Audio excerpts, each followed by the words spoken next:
welcome to Solve This Murder. I'm your detective, Bill. And I'm your crime scene criminal and witnesses and Hastings, Dani. Were you also the Hastings? I think I have to be for this one. So we're doing something a little bit different with this one. Something that we did originally when we were creating this show. This is not an original murder mystery. Sorry. This is a public domain murder mystery. This is our version of The Mysterious Affair at Styles, which is the first ever Poirot novel. Yeah, so it's getting to be, I want to say we're using this as a bit of a warm-up to get back into things. It's been a while since we've done one. I've still got one ready We've got and one in waiting. the chamber. It's in the chamber. It's ready to go. But I've forgotten how to do this. We're taking a slightly, I don't know if it's easier, but different. It's a lot more guided. You are not going to be able to go in every possible direction. I suppose that's true, because there are certain directions for which no information exists. Yeah, we are limiting this so far. This is a 13-chapter book. We're limiting what happens right now to the first 4 chapters. Ooh, okay. So we're going in installments of the story. Pretty much. Now, pay attention to how it goes. It is pretty reasonable to expect that this might be an order that you would do things in. Okay. So I'll see if you end up going in the right directions organically before saying, no, sorry, that's not what Poirot did. It'll be interesting if I go in the right directions organically. It'll be really interesting to look at that and contrast it to how we've written them before. Because I think for the last one we did, I think for the hairdresser homicide, I pretty much went the directions you needed me to go organically because of the way you controlled the story compared to early ones where I didn't. So it'll be interesting to see. There were a couple of forced moments that I just said, and when it's the right moment, this character enters. So I could control how organic it actually was. I really enjoyed Hairdresser Homicide. And I felt like I didn't feel corralled. I felt like I was just doing what made sense in the situation. It'll be interesting to think about that afterwards. But absolutely. So for this one, this is, if you've read it before, you'll know who did it. Just be all the more interesting for you. But I don't. I don't know who did it. I feel like we never owned this Agatha Christie. So I read a lot of Poirot before we had this. Or maybe we didn't have it available to me. I'm not sure. So I've read a lot of Poirot novels. Yeah, this is very hard to say because obviously we've got the book sitting in front of us. I have no idea when we got this version of this particular book. But I'm happy to go to start. Does that make me Poirot? You are going to be Poirot. Oh, wonderful. Does he even appear in the first 4 chapters? Yes. Well, he does now because he's me. Do I have to do a Poirot voice the entire time? God, no.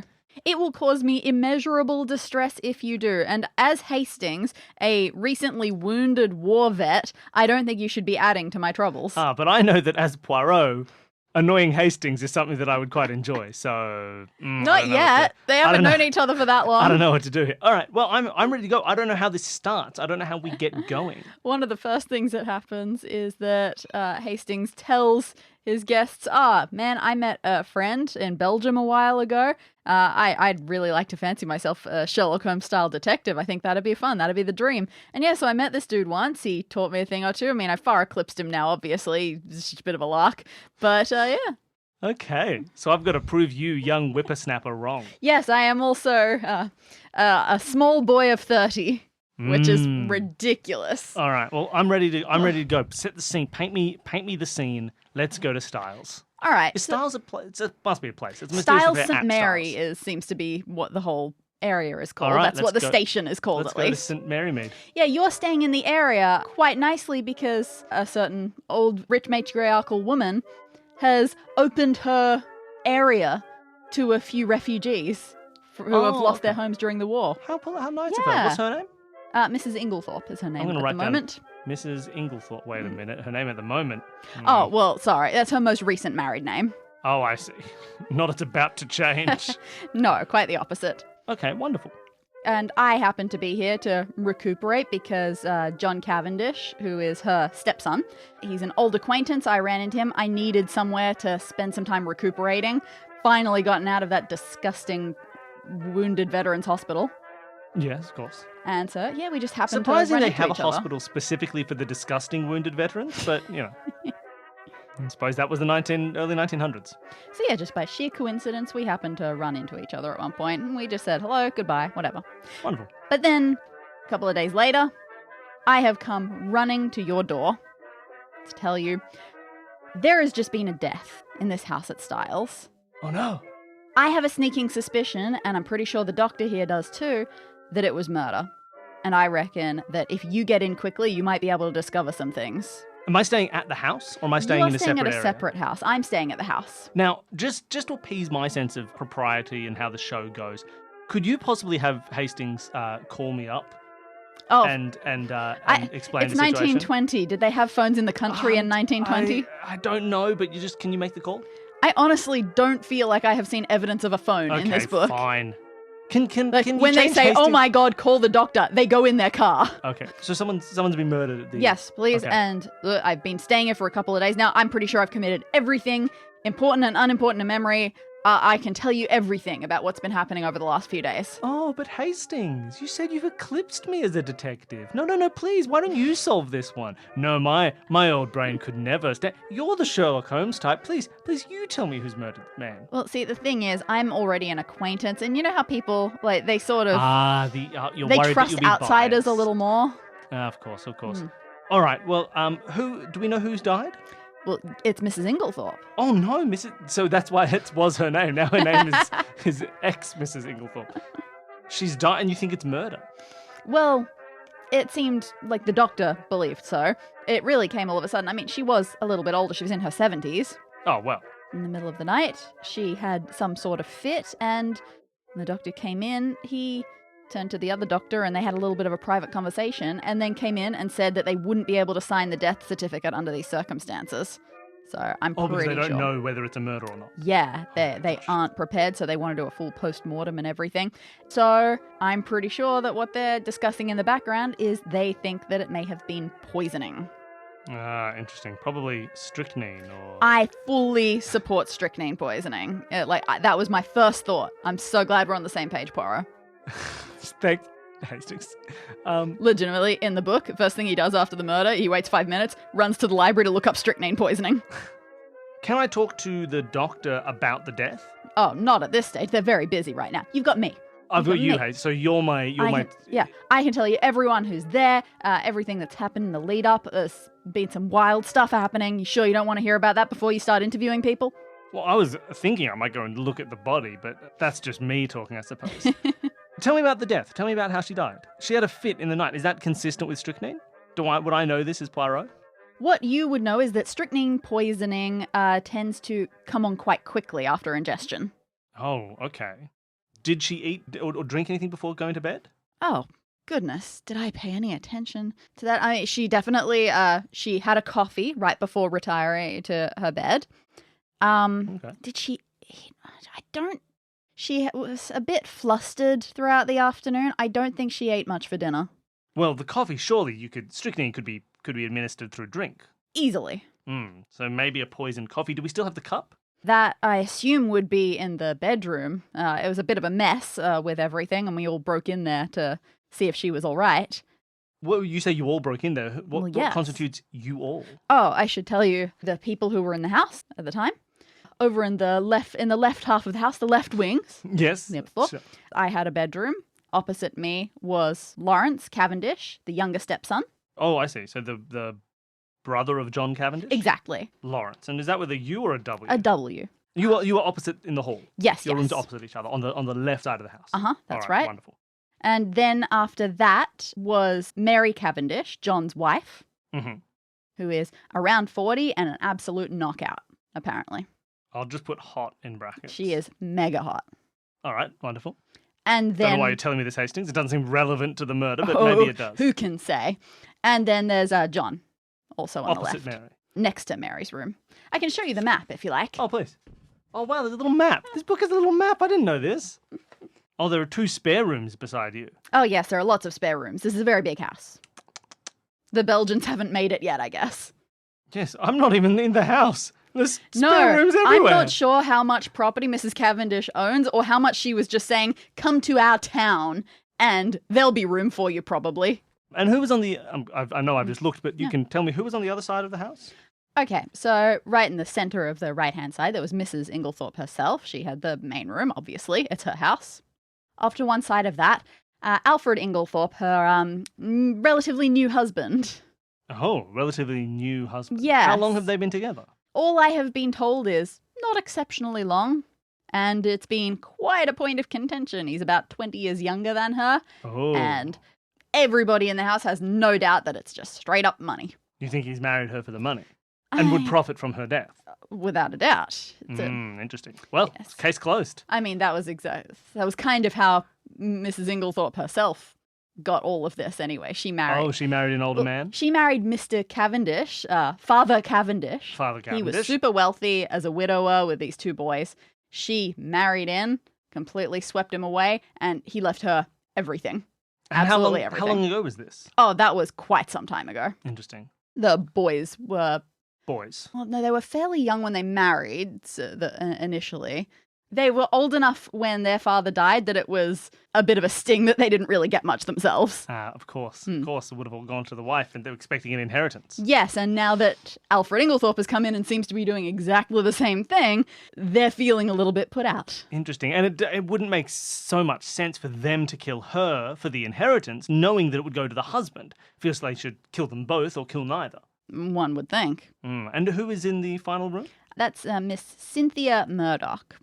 And who is Cynthia Murdoch? Well, Mrs. Inglethorpe had an old friend who married a bit of a scoundrel, and she and her young daughter were left completely destitute. So about 2 years ago, Cynthia, the daughter, came and started living here. She doesn't work in the house. She has her own job, but she does what she can for Mrs. Inglethorpe. I mean, everyone does. Oh, of course, of course. She has her own job. Do you know where she works? Or what At she the does? hospital. At the hospital? Yes. The strychnine centre? I mean, quite possibly. She works, what's it called again? The dispensary. Oh, the dispensary. So she has access to poisons. Well, the first thing I said to her when I met her was, "And how many people have you poisoned today?" And then what an odd thing to say, Hastings. It was a joke, and she later said that everybody says that. That shocks me even more. What a ridiculous thing to say. And just to make it even worse, she ended up saying, "Yeah, people wouldn't make that joke so much if they knew exactly how careful we had to be about this sort of thing. It could be really easy to do that." That's fair. You say you all burst into Mrs. Inglethorpe's room and caused a disarray. Were all of you here? Or was it only a subset of the guests? Only a subset, a very peculiar one. So it was Lawrence who first heard it, and he came. He woke me and John and Mary up, as far as I know. Well, he woke me up. I don't know if he woke the others up or if it was John or Mary who first noticed it.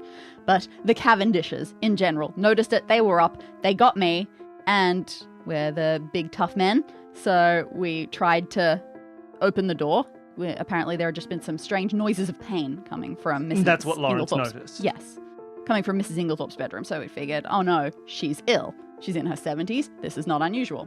So we tried to open her door. It was bolted from the inside. That's not the biggest problem because the 2 adjoining rooms, Mr. Inglethorpe's and Cynthia's, have adjoining doors in there. Ooh, okay. So we went to Mr. Inglethorpe's. His room was not locked. He was not in there. And his room showed no signs of having been slept in. In Alfred? Yes, Alfred Inglethorpe. Have you seen him since? I have very briefly as I was on my way here. Well, tell me in a moment, please. However, the door between his room and his wife's room was also bolted from her side, so we couldn't get in there. Went into Cynthia's. Mary Cavendish was trying to wake up Cynthia. Apparently she's the heaviest sleeper in the world. But the door was bolted from that end as well, and apparently that one always is. So no luck there. But eventually we went, great, there's no better way in. This door seems like the weakest. We bashed it in. From Cynthia's room? The door that we broke through was the one from Alfred's room into Mrs. Inglethorpe's. You and the Cavendish boys? Exactly. Interesting. You say boys. They're both older than me. Was Mary with you? Yes, but she was mostly tending to Cynthia, trying to wake her up. Of course. When Cynthia noticed what was going on, she freaked out a bit. Okay, so we bashed in. She was having a complete exorcist-like fit on the bed, Mrs. Inglethorpe. We did all of the usual remedies. We pressed a hand against her forehead. We fetched her some brandy, all of that. She was... She's dying. Put a hand on her forehead and fetch her some brandy. Nice work, Hastings. Yeah. And you call yourself a soldier, a medic, an army medic. Was he an army medic? No, I'm thinking of Dr. I Watson. don't believe so. A couple of the servants heard what was going on and came about, so we asked the parlour maid to wake someone to get the doctor.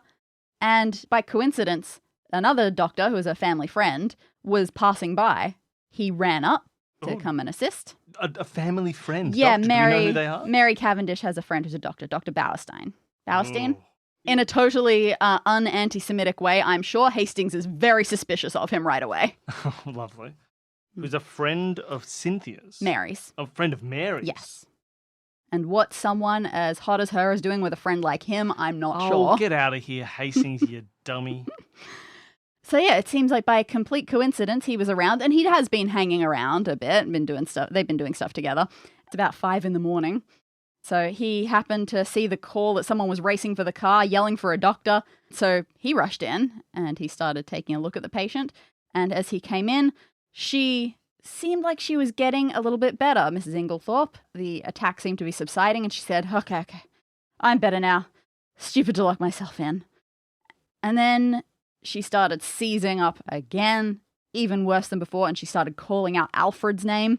And then she just died. After the doctor saw her? Yes. Did he do anything to her? Oh, not particularly, no. He was trying to do some respiration activities and things with her, and just also moving her body in a way that's a bit more of a recovery position sort of thing. But it didn't take long, I think, before all of us knew it wasn't really doing anything. You say the doctor arrived. She seemed like, at that point, that she was feeling better, and then seized up again. Did the doctor attend to her before her second seizure? No, that doctor came in during the second attack.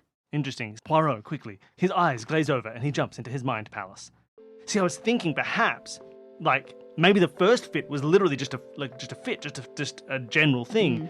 And then the doctor arrived, said, oh, is she okay? And then just injected her straight with something that killed her. That was not the poisoning. The poisoning happened afterwards. But if he didn't actually attend until the second seizure, then maybe that's not true. Although, hold on a second. Though you could also have slipped poison. I go deeper into my mind palace. You could have also slipped poison into the brandy. I was noting she had the coffee before she slept, then started having a fit. But if that was not a real, if that wasn't the true thing, like touching her head, giving her some brandy, that could have been the moment the poison was given. Hastings. Poirot's eyes. Yeah, I'm sorry if my recounting, it was very confused. No, mon ami, it is okay. Do not worry your little head about it. That's how Poirot talks. You were saying you were touching her head and giving this ridiculous medical practice. Hey. Touching her head and giving her brandy. Who gave her the brandy? It's a known cure. John did. John gave her the brandy. Yes, he called down to Annie, one of the housemaids, and said, go get brandy, and then tended to the mother for a while. But he didn't get the brandy himself? No. Unlikely that he in a house like this, are you kidding? Yeah. I also love Hastings. I'm like, who are the people in the house? And Hastings goes, here are all the people. And then they called the maid and the butler and the nurse, and it's like, what are you doing? No, they're not real people, though. They're servants. It's okay. Annie. A couple of them get names. Like Annie. Yeah. The parlourmaid is Dorcas. Oh, Dorcas is a good name. That is the most old-fashioned name that no one would ever use ever again. Can you imagine someone right now going, oh, here's my daughter. Her name is Dorcas. It's a toughie. 100 years ago, you could call anybody Dorcas. Yeah. And everyone's like, what a beautiful name. She looked like such a Dorcas. She really has the eyes of a Dorcas. I've always thought it's a beautiful name, Dorcas. It's unusual for a girl's name to be the one that turns into the slur. I mean, did it? I think it's just a silly name. I don't know. Do you think Dork came from Dorcas? I don't at all, but it's just unusual. Dorcas. Oh, it's so bad. Okay. And that was the one who went and got the doctor, was Dorcas. Dorcas got the doctor? Yeah. Well, no. Actually, I'm pretty sure Dorcas told someone else, told Bailey to get the doctor. Bailey is fine. I'm happy with Bailey. I don't know who Bailey is. I'm accepting of all Baileys. But if your name is Dorcas, I'm sorry. What if it's Bailey without an E? Because it's Bailey without an E. It's still better than Dorcas. Okay, so sorry. Let me get this straight. She arrived. She was having a fit. Started having a seizure. John says, Annie, can you get me some brandy? And Dorcas, you call the doctor. And Dorcas went, all right, I'll call a doctor. My name's Dorcas. And she left. And then she said, Bailey, you get the doctor. I'm Dorcas. And Bailey said, yeah, okay, I'll call a doctor. Ran out saying, is there a doctor anywhere? And Dr. Bauerstein, who happened to be out at 5... Was he outside just going for a walk at 5 a.m.? It seems to be so. That's the most suspicious Dr. Bauerstein explained how he had happened to be passing the lodge gates as the car came out. That's wild. Okay, so he's out at night poisoning people. It's 5 a.m., but sure. And she... And Bailey says, oh, you're a doctor. And Dr. Bowerstein's no, yeah. Not exactly.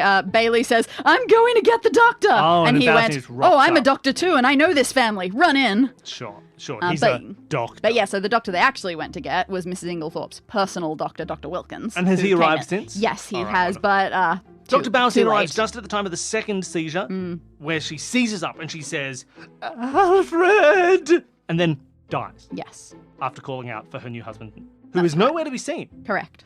Dr. Bowerstein arrives as she's dying. Yep. He's now here. Tries to administer some CPR. No dice. And then shortly after that, Dr. Wilkins showed up. Now Wilkins arrives. Yeah. Wilkins was very sad, but basically said, always against my advice, she did too much. She was way too active for her physical temperament. So these are just the things that happen. But Dr. Bowerstein sort of went, you know what? The convulsions were a little bit odd. Can I speak to you in private? So Bowerstein brought up the poison. Yes. That's interesting. If he was working with... He's a friend of Cynthia. If he was working with Cynthia... Mary, sorry. He's working with Mary. If he wanted this to be a murder, he wouldn't... We already had a doctor come in and declare it wasn't a murder. That takes a lot of suspicion off Bowerstein and off Mary. Why would he bring the attention to it? Speaking of attention to it, after they went off, I was talking to Mary, and Mary said, what do you think that's all about? And her and then John and Lawrence mentioned it to all of them, what my suspicions were. And your suspicions were poison? That they thought that she had been poisoned. John accepted that.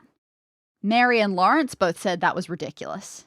Interesting. Mary seemed almost afraid of it. Lawrence said, no, that's just a thing. Bowerstein, he likes poisons and that sort of thing. He probably sees them everywhere. He's a bit of if all you have is a hammer. Exactly. If all you have is an antidote. But when I suggested that I bring you in to maybe take a look, John was the one who said, yep, that seems worth doing. So while Bowerstein seems faultless in the fact that he's bringing attention to the poison, perhaps, in a situation where no attention had been brought, Mary and Lawrence are a little bit, no, we don't need to investigate poison. That'd be ridiculous. That's interesting, especially with the Mary and Bowerstein connection. Mary didn't even seem like she was saying, no, don't do that. You know what her words were? When I suggested poison, she went, not that, not that. Not that? And she went off to be on her own in distress. It almost makes it seem as if she knows someone who does a lot of poisoning. And she's like, no, not that, not that. That means it was Cynthia, my friend, the poisoner. Oh, no. Interesting. Well, you mentioned that Alfred has been seen since. Oh, yes. So I just saw him as I was coming here. He was coming back to the house. He said he'd been out with a friend. He ended up staying out a bit late, and then he realized he'd forgotten his key, so he just stayed at the friend's place. And he's only just heard about it because someone called him. There is a phone in this story. There you go. So nope, hold on. Dr. Wilkins knocked my friend up to tell him. Ow. So, nope. Still no phones. And do we know who this friend is? His name's Denby. Denby? Denby! Oh, hey, Denby. And this was only because he didn't have his keys? Yeah. And he'd been out? Had he been at the house earlier in the day? Dinner or lunch or anything? Oh, let me think about that. He was definitely with us for a lot of the evening. That's right. Just after Mrs. Inglethorpe went to bed, we chatted for a little bit, but then he said that he was going to go down to the village. Dr. Bowerstein was there as well and was just about to go home, so they left together. Inglethorpe said, yeah, I'll walk to the village with you because I'm going to see Denby, our agent, about some estate accounts. Okay. And he said, don't bother staying up, I'll take a key. And then he didn't take a key. And he didn't take a key. And he didn't knock on the door because he didn't want to wake him. Exactly. Sounds like someone establishing an alibi to me. Yeah, who can trust an estate agent? Yeah, estate agents are all murderers. How do you think they get all the estates? Well, I mean, the only one whose job you know so far is Cynthia's. Everyone else is an estate agent. Oh, no! Well, Hastings, you also said there's some strange things that happened earlier in the day? Oh, yes, that's right. You're really not going to ask what their jobs are? Oh, fine. What are all their jobs, Hastings? Well, Mary, she mostly just does stuff around here. Like, she tends to the gardens and things like that. She helps out a lot around the estate. Lawrence and John, now, they're the fun ones, because you remember, they thought that they were going to have a lot of inheritance coming their way. Yes, of course. So John, he was a barrister, but he settled down, he stopped that, to be a country squire. What is a country squire? I don't know. That sounds like exactly the same thing that Mary's doing. Oh, yeah, so he only married Mary about 2 years ago. Okay, so he's a country squire. Mm-hmm. Lawrence, on the other hand, he used to be a doctor, but left that pretty quickly, and is now trying desperately to be a poet. Oh. Again, the aspirations of a man who really thought that he was coming into money. And what does Alfred do? Marry rich ladies for a living? So, the way he happened to be, there was Mrs. Inglethorpe had a just jack-of-all-trades companion called Evie. And this man, Alfred, showed up saying that he was her second cousin or whatever. And she went, oh, okay, sure. And so they gave him a job as Mrs. Inglethorpe's secretary. And then a few months later, bam, married. That's the most suspicious man I've ever heard of in my life. Oh, you should see the look of him. What does he look very suspicious, does he, Hastings? He looks fake. Fake-looking pince-nez that are gold-rimmed, ridiculously long, ridiculously black beard. He just doesn't look like a real human. I have a quick question for I you, have Hastings. never tried pulling on his beard. I was going to ask you if you'd ever tried pulling on his beard. Is it Evie? Is it Evie pretending to be a man? No, I'm pretty sure I've seen them in the same room.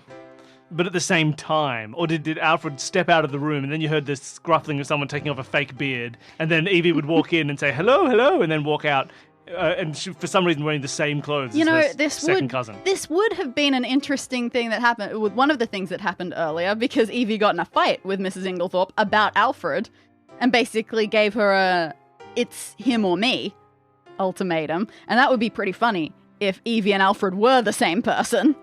So she was trying to desperately get out of this double act. True. So she said it was him or me. Pretty much. She chose him? Oh, man. Evie let her have it just about how he was only after Mrs. Inglethorpe for the money. He was just a horrible rogue. She was making a stupid decision, being taken advantage of. And Mrs. Inglethorpe let her have it right back. And Evie quit on the spot. Ooh. And she's now up in one of the bigger towns.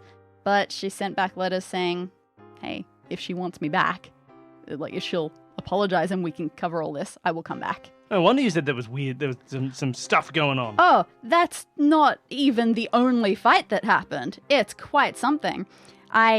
Look, you know, I'm not an eavesdropping type, right? Oh, yeah, no, of course not, Hastings. That's why you don't know any of these facts and none of the gossip. Hey, they tell me things. No, yeah, it just happens. Evie even, when she was leaving, Evie specifically said to me, watch out for all of these vultures here. Without me here to sort of keep Mrs. Inglethorpe a little bit protected from it all, they're all going to turn into disgusting people. They want her money. Oh, she called it. She called it. So yeah, one of the other things that happened, now I didn't get very much of this, I was just passing by, Mary Cavendish, John's wife, was talking to Mrs. Inglethorpe behind a closed door, so I only had a couple of lines. And no eavesdropping. It was something like Mary saying, well then let me see it. And Mrs. Inglethorpe saying, no, it's got no bearing on that issue. Well then why won't you let me see it if it's got nothing to do with it? Do you have any idea what the it is? No idea. But then, fight number 3, I've only heard about this one third hand really, which is apparently Dorcas overheard a fight going on between Mrs. Inglethorpe and Alfred Inglethorpe after Evie had left. And what was the fight regarding? Good question. I haven't spoken to her about it. Again, third-hand information. All right, I might need to speak to this Dorcas. Anything else that Hastings can give me as setting the scene? Some other little facts. John has openly told me both he and Lawrence have no money as a result of this. They're well, of course, hanging on by a thread. And pretty much everyone who lives here, it's a very matriarch system. Mrs. Inglethorpe will just say, oh, Cynthia, do this for me. Oh, John, do that. It's your turn to do that. And everyone just pretty much has to wait on her because she controls it all. Of course. She has to do that. So yeah, Cynthia and Mary end up doing a lot of work for her, despite the 8,000 maids that the house has. Of course. Let's see. Oh, that day, a whole bunch of us went into town, Mrs. Inglethorpe included, She said that she had a bunch of letters that she was going to send, so she got back to the house earlier. We stayed and we visited Cynthia at work and had tea with her there. And then when we came back home, this Mrs. Inglethorpe, this is when she was flustered. All afternoon, all evening, she just seemed in a very agitated mood. And that's when we heard about this fight with Evie, this fight with Alfred that Dorcas heard. So sorry, had she joined you on that trip into town? We had all gone to town together, and then we thought it would be a good idea to go visit Cynthia because we saw we were near her hospital. And she said, yeah, that's fine. I've got some letters to do at home. I'll drop you here. She didn't go and see Cynthia? She did not. And from that point, she's been agitated? Since we got home and saw her, yes. Interesting. Well, it looks like I'll need to start my investigation now, Hastings. And there's a few questions that I have. Obviously, motive is important. Money is clearly...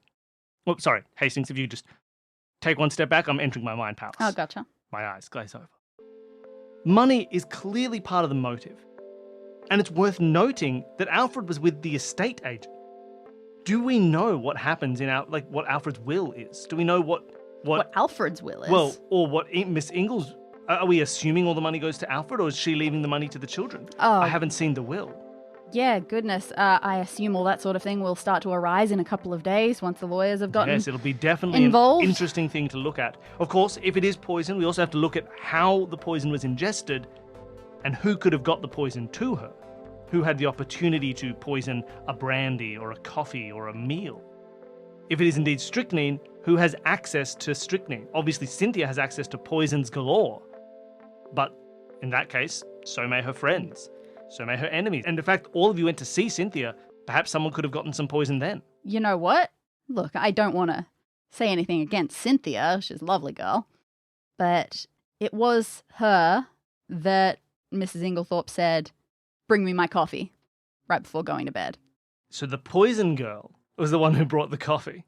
That wasn't all that she asked Cynthia to do either. A bit later, so she got the coffee. Then Mrs. Inglethorpe came back out and said, get my dispatch case full of letters sending and receiving and all of that. Interesting. And that was the last time that we saw her up and about. She had her coffee in her hand at that point.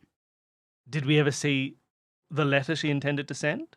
No, I have no idea what any of that was. That might be a big clue, as they say. All right. Well, I think it's time for Poirot to begin his investigations. Well, that's good, because the next chapter, I think, is called Poirot Investigates. Solve This Murder is created by Bill Sunderland and Dani Siller as part of the Consume This Media network. To find out more about all of our shows, you can head to consumethismedia.com. If you want to try your hand at solving this murder yourself, send your current theory in to solvethismurderpod@gmail.com and you may end up on our wall of detectives.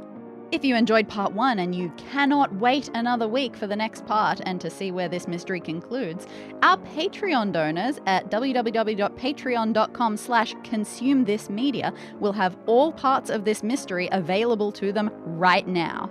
So if you're the sort of person who enjoys binging and just needs to hear that answer, that's where you'll find it. A special thank you to Jared, Devon and Whit from the podcast Advanced Sagebrush and Shootouts for creating our theme music. And thanks to all of you for listening.